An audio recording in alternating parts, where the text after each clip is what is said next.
Hello and welcome to my channel. This is Joy from She Speaks Too. Make sure you like, make sure you comment, and make sure you subscribe. Yo, hadu, nawieo, happy new year, mina dao, all of that good stuff. Happy New Year.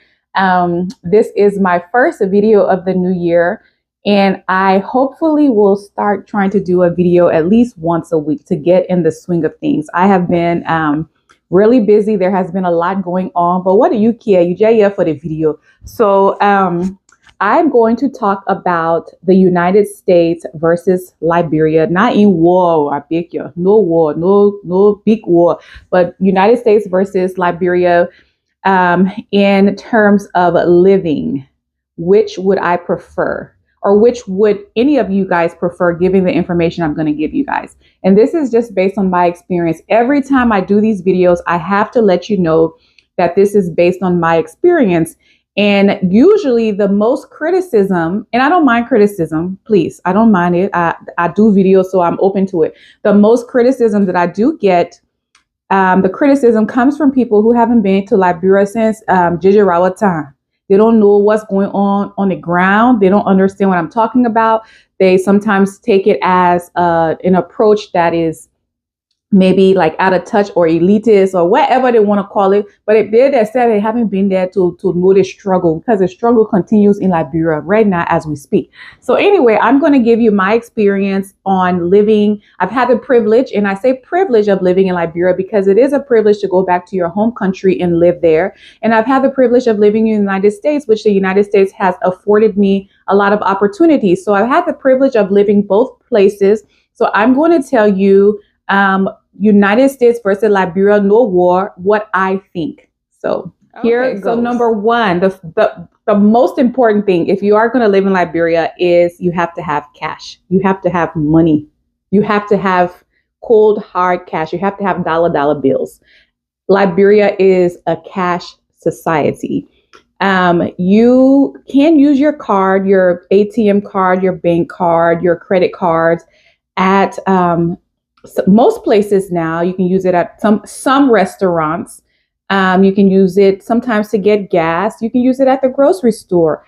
But there are times when the whole system will be down. Your card will be, you will try it here, you'll try it there, it won't work. There are times where all the ATMs are down. I've gone to like 3 or 4 ATMs in one day. Me and my husband ended up going to a casino. I acted like we were going to go play the casino. We fooled people. We acted like we were going to play. We get in my car. They charged it for $200. They gave us the cash, and we acted like we were going to play the casino. We ran away because we needed cash quickly. We were trying to get something fixed, and all the ATMs were down. So it's a cash society. For instance, your generator spoiled. You call in a local generator man. He doesn't have a POS. You have to pay that person cash. You want a painter, the local carpenter, you pay them in cash. Now, you could contract with these bigger businesses that usually are foreign owned to come do contract work in your house or your rental, but you will pay dearly. So it's better to be able to find local people based on recommendations that will come to your house and do these things, but you need cash. And let me tell you, when you go to the ATM, you can only withdraw at a time, maybe it's changed, 200 at a time. When I withdraw 200 at a certain bank in Liberia, I'm charged $7 at that bank. Then my bank, Bank of America, charges me $5 for the foreign transaction. So for $200, I'm charged $12. So sometimes I need 600 at a time. Then so that's 24, 48. Is that 72? $72. Oh, no. Sorry, I lied. So that's 12, 24, 36. So that's $36 I'm charged for $600. And then sometimes when you do multiple of the same transactions, the ATM will stop. Maybe they think it's fraud, or your bank in America will block it. They will say, like, what's going on? So sometimes I'll get a text message from my bank asking, did you try to make this withdrawal? But because of the internet, because I still have my American phone turned on, because of the internet, I won't get that text message sometimes for an hour or the next day. And what if I needed that cash right now?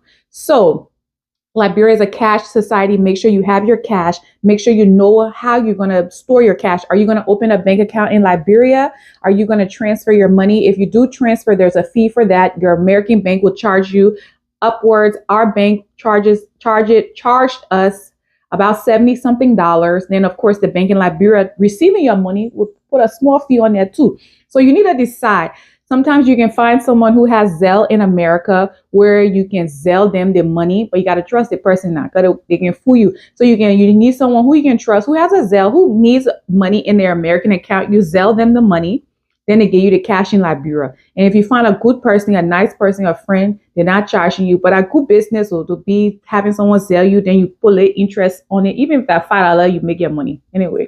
But so it's a cash society. Be prepared to have cash at all times. If you get sick, you go to the hospital, they won't even admit you without being able to pay. And I'm not sure if they take cards at the major hospitals like JFK or ELWA. I'm not sure. Just know that it's a cash society. Cash is king. You have to have it at all times. ATM charges are ridiculous. ATMs can be down if there's an emergency. ATMs can be down. I can go from one place to the next, and it's just like, oh, my ATM is down. So it's a cash society. Find out how you're going to have your cash in Liberia. Don't say I didn't tell you. The second thing, so one of the most important, this is the most important thing. Your health is wealth. If you are coming to Liberia, you need to be moderately healthy. You can have hypertension, high blood pressure, or diabetes, but those things need to be managed. They need to be managed well before you even get on the ground. And you need to have a healthy supply of the medications and the treatments that you take. You need to have a little bit more than what you even need just in case. There are some insurance plans that you can do, foreign insurance, and they're not very expensive. $100 or less that you can get on that would even evacuate you if needed. That's something to look into if you have a health condition that could be exacerbated, which means that's a big medical term that means it could get worse. It could be exacerbated in Liberia. And if you haven't been in Liberia in a long time, some people can risk it, but get your typhoid injection because typhoid is so common. It's too common. Anything you get is that typhoid. So it's too common, but it's very common. Of course, you need your yellow fever. You need your typhoid. Yellow fever is good for life now. You need your typhoid. What else? Hepatitis A, which is passed on by the oral fecal route, which is very gross. Like water not being clean. We call it yellow jaundice in Liberia. You can get that injection. Health is wealth. Make sure you have a plan regarding your health. And then also I take all the over-the-counter medicines that needed. I travel around with my backpack. My backpack got my ibuprofen, my Tylenol, my Benadryl, just things that I would need on the spot that I wouldn't have to run to a pharmacy because the place is closed. A lot of places close at like 9 or 10. So I think there's a couple of 24-hour pharmacies and they're usually close to the hospitals. But a lot of places close. So you don't want to inconvenience yourself. Have your over-the-counter medicine. If you start having a fever, at least have some medicine that you can take before you even have to go somewhere to get more. So health is wealth. Make sure you're moderately healthy. I know people that have heart conditions, that have high blood pressure, and those things are managed well, and they live a full life in Liberia, but you just need to have a plan. If something goes wrong, what would I be doing? Okay, health is housing. Wealth. So true transparency. We rented a house for about 3 years. We paid $600 a month, which for Liberian standards, based on the cost of living, poverty level, that is high. But if you want a home that has the amenities of what you have in America, you have to pay. You have to pay for it, and you don't pay month to month. Almost every place that you're renting from, unless you know the person personally, you pay 6 months to a year in advance. They don't do this month to month. Can you imagine chasing a Liberian man for your rent? So in America, of course, we pay month to month. In Liberia, it's not. So we lived on the outskirts. We lived Peasville GSA Road. It was $600 a month, and that is doable. Rent usually is for a whole house. Usually it's about 400 to 800, depending on where you are. Now, the closer you get to Monrovia, to Cinco, you would be hard pressed to find a place less than $1,000. And the apartments, if you want an apartment like with 24-hour electricity that comes with security, all those amenities, Wi-Fi, you are paying upwards to $2,000 a month in Liberia. So a lot of those apartments that go from 2,000, 3,000, some of them are even 5,000 based on where they are. A lot of those apartments are rented by companies for their employees, and usually those employees are foreign employees. And so the closer you get to Monrovia, Cinco, Congo Town, Cinco, it starts getting more expensive. But we lived on the outskirts. We paid $600, which for Liberian standards, it sounds expensive, but it was a 4-bedroom house, fenced in. We had our own generator. We paid for our own LEC. We paid for our own security, but it had rooms in the back for people to live with us. And it came with the dogs that we really love. So housing difference is that you are going to pay 6 months to a year. Nobody does month to month for the most part. Like I said, unless you know the person. So just be prepared to pay upfront. Oh, and then apartments, leaving Monrovia, like Peasville, RIA area, you can find apartments for $200, $300, $400 a month. And they are nice, but you're getting further away from the city. And like I said, when you get closer to the city, the apartments, 2,000, 3,000, 4,000, they're very nice. But you pay for that. And then the one benefit, like I said, you get 24-hour electricity, and they provide security. So, and it's fenced, it's relatively safe, but you're going to pay for all of that, ma and pa. You're going to pay for that.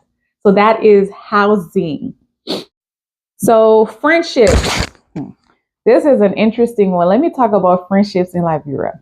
Friendships in Liberia, based on the circle of people I was around, or not necessarily my friends, but based on the circle of people that I was around, friendships can be somewhat, in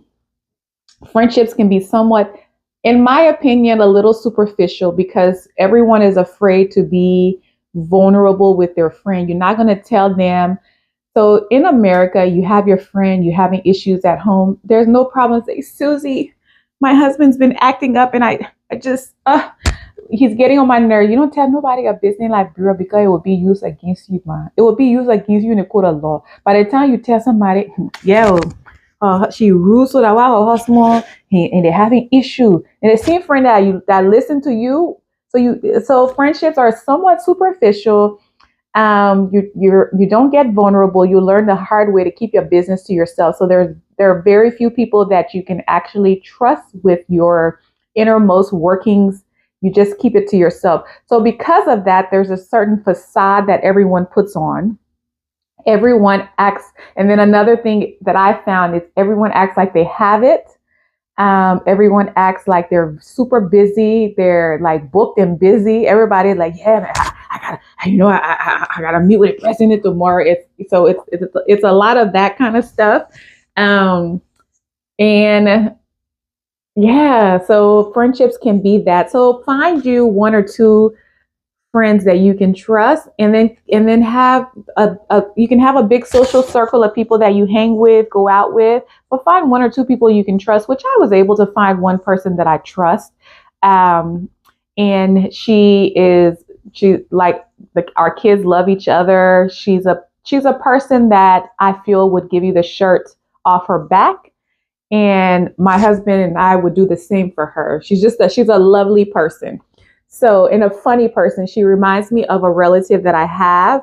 And so that makes me like her even more, because a relative that I have the cousin that I have that she reminds me of is someone that I love and is really quirky. And anyway, so find you one person or two people that you can trust, and then you can have a large social circle. Just be careful. And then another thing I'm going to add about the friendships is your friendships, for the most part. Let me pause this so I can think about how I'm going to say it. Okay, I'm back. Let me say it. So friendships. You can be friends with anyone. I'm not saying that you cannot. There are people, kind-hearted people in all levels of life that you can be friends with. But for the most part, your friendships in Liberia, this is important. And I'm going to say this, and I don't know how it's going to come out, but I really don't care because this is my experience. Your friendships may have to be within your own social economic status. Because if they're not in your own social economic status, you end up being the big woman for the friendship, meaning you are the sponsor for everybody. So you become the sugar mama for that friend group if you don't have friendships in the same social economic status. In an ideal world, we can be friends with anyone and everyone, and I totally am for that. However, in Liberia, because based on the level of poverty, if you find yourself friends with people who cannot contribute to themselves or help themselves, and you become friends with them, true friendship can happen, yes, but then you end up being the sponsor friend who is responsible for everybody. If something happened, they're calling you. If somebody's sick, they're calling you. If you want to go out to eat with them, they don't have it, they're calling you to have drinks. They have drinks, you responsible. So you become the sugar mama. And if you are okay with that, that's fine, but that can be a little draining. So unfortunately, you can be friends with everyone, but true friendship there, if to stop yourself from being taken advantage of, you might have to be friends with people you can have your prayer group in your church, you can have this group, but true friendship, they might have to be on your level, because it could be draining to say, Sarah, let's go out to eat, Sarah. And Sarah said, oh, I got it. And he said, okay, Sarah, I will pay. But if that happens every time, then Sarah kind of becomes a financial burden on you. So that's, I mean, y'all can take it how y'all want to take it. I'm just telling you from my experience. If you haven't been to Liberia since JJ Rawatown, please don't come and tell me, say, oh my, so you're trying to say I can only be friends with rich people. Now, that's what I said. I didn't say that. So stop it. Anyway, let's move on to the next. So one big difference in Liberia that I like is if you're in the Montserrat County, people that are considered celebrities or people that are considered big shot, you get to rub shoulders with them. I attended an event where President Weah was there. I sat in the front, maybe 5 seats away from him. I've attended a party where the former Vice President Jua Howard Taylor was there. Sienna got to take pictures with her. I went to an event where I sat close to President Ellen Johnson Sirleaf. I've attended events where the now President Boakai was there and he spoke briefly. So you get to reinvent yourself. I'm a nurse, but in Liberia, because I started doing this vlog, I got to walk the red carpet at a movie premiere. I was interviewed. In America, we're very far removed, unless you live in Los Angeles or Atlanta or New York and you're within that culture. So we're far removed from that kind of stuff. But in Liberia, everybody you see that celebrity, you get to touch them and be around it. So I like that. I like that you're not too far removed from what's going on. Like, it's nothing for you to be in Liberia and in a corner where goes, oh, that the president going home. And you're like, oh, okay. So I like that. In America, we're a little removed from the inner workings of Washington, D.C., unless you live there. So you don't get to see senators and this and that, or celebrities if you don't live in L.A. or New York or Atlanta. But in Liberia, you get to be up close and personal, and you know all that business. So that's one good thing. All right, so let's talk about fun. In America is a very work duty-based society. We working 12-hour shifts. We get off work. We got to get we get off work. Then we got to get the children, we got to do their homework, get them ready for bed, and do it all over again, do it all over again, do it all over again. Liberia is very fun and exciting in the sense that it could be the middle of the week, and my friend would say, there's a book signing. Lima Boy, I think that's how you say her name, is doing a book signing for her new book. Let's go. And there's nothing for me to say, okay, let's go. Or some networking event, cocktail hour. The days of the week do not matter. If there's something going on, people go.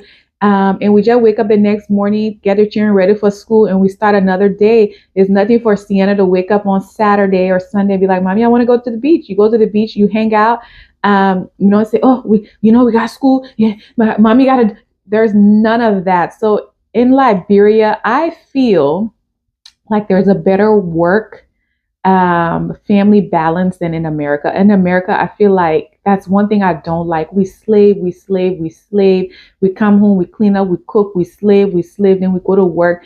There are little pockets of enjoyment here and there, but in Liberia, I do like how you can't tell the days of the week apart, because a Monday night sitting at a restaurant with your friends can seem like a Friday night. There's nothing to it. You wake up the children, you get them ready for school, you do it again. Events happen throughout the week. They don't have to happen on the weekend. So I do feel like there's a better work, school, family balance in Liberia. Liberia is, if you let Liberia be fun, it can be fun. Yeah, it can be fun. So yeah. So you guys know I like food. I love food. So food in Liberia, there's nothing like Liberian food cooked in Liberia, fresh. In Liberia, I actually don't gain weight. I actually lose weight, not purposefully, but because I'm not eating a lot of processed food, I don't gain weight. I eat what I want to eat, and for the most part, not processed, and it's delicious. Now, the Western foods that are done in Liberia don't taste the same. So I'm not a fan of a lot of Western food in Liberia. I prefer Liberian food in Liberia, which is delicious. One thing the Liberian people do make Western that is better than America is a hamburger. That hamburger not smell, but it tastes just like they just slaughtered a cow. Like the beef, there's just like a texture and a seasoning to that beef that is so delicious. So the hamburgers are delicious. Cassava and gravy, there's nothing. It can't touch how we make it in America. Now we can cook in America. The food is delicious, but until you had palm butter where the people using the motor pencil and beating it upon us, what are you doing? So there's no comparison. The food is delicious, and when I come to America, I do gain weight. I do, because so when I come to America, I feel like I'm doing a tour of all the all the fast food restaurants that I missed out on. So I'm doing my tour, and I am gaining weight because there's a lot of processed food. But in Liberia, yeah, man, the food is very delicious. One thing I don't like is in a lot of these restaurants, their desserts are heavily influenced by Middle Eastern. So their textures, their cakes are a little spongy. So I'm a dessert person, but the desserts in restaurants they're not good for me. Even the cheesecake, you can tell that that cheesecake was just defrosted, because one time I had one at a restaurant and I could still taste the ice in there. So the restaurants are not good. So get a Liberian woman to bake your cake. And so if you have a Liberian person who's going to do your rice bread, those types of desserts, your cake, your rice bread, cornbread, those are things that I call dessert. Those are delicious, but our Western desserts they're not good to me, because they're influenced by the Middle Eastern people that usually own those types of restaurants. So, but the other food is very delicious. Hands down, Liberia beat America in the So the last one is a job. Employment. I'm a registered nurse. Liberia is not a registered nurse friendly country. Okay. The nurses make 300, 400, 500 a month, and 500 a month is pushing it. One place did offer me 1,200 a month, which is, for Liberian standard, that's a lot of money, but I didn't take it. One of the reasons why I didn't feel it was a Monday through Saturday type job. And then you had like a half day during the week. And I just could not see myself doing every Saturday because I have Sienna. Then what time would I spend with her? And a 6 day week work week is normal for some jobs. 6 day work week is the work week in America is typically like a 5 day work week. 6 day work week is normal. So yeah, so it's not a if you based on your profession, you have to figure out if that profession is viable in Liberia. Would I make the same or about the same? Most people have gone the NGO type route or government route for a reason because that's how they can get paid similarly to what they would make in America or in the Western world. So you would just have to look and see. And then another thing is Liberia is based on who you know. Someone has to get your foot in the door. Someone has to know someone who knows someone who knows someone. And then you got to, even after that, you got to be calling, you got to be pushing, you got to be asking. So it's just a place to be careful. What I do know now as a nurse, if I had my master's in public health, I would have had many doors opened for me. Just a registered nurse, in order to live like how I would want to live is not enough. So I would need a master's in public health because a lot of what they're doing is like public health based on the type of jobs that I wanted. So you have to look and see what's viable, what works for you.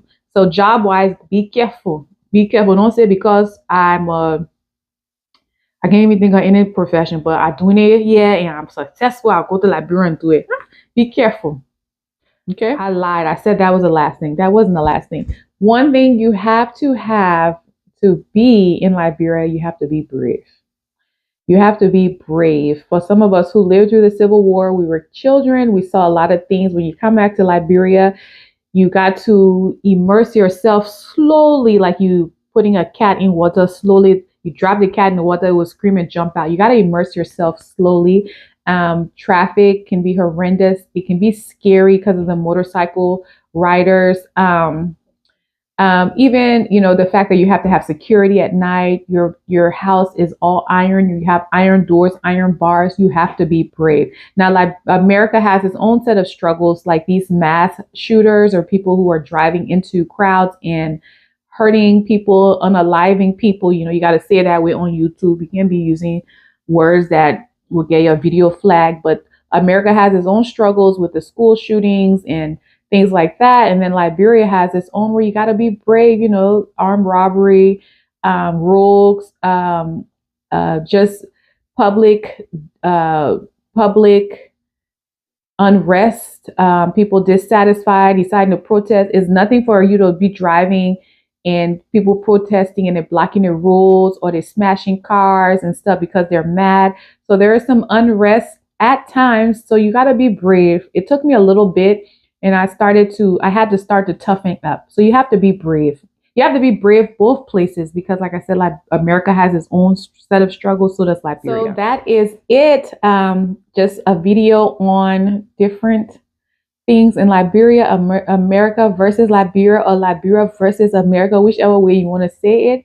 And then I wouldn't pick either one permanently. I'm the type where for my mental health, for the sick, I would have to go back and forth. Like if I'm spending too much time in America, I got to go back to Liberia. And then when I'm in Liberia for too long, it's like the noise in the street, the yelling, this is too much. I got to come to America. But when I come to America, then it's boring. It's like too sterile, too quiet. So I would be one that I think I would have to be moved back and forth for maybe the rest of my life. I couldn't settle permanently and just stay in one place for like years and years without coming to the other.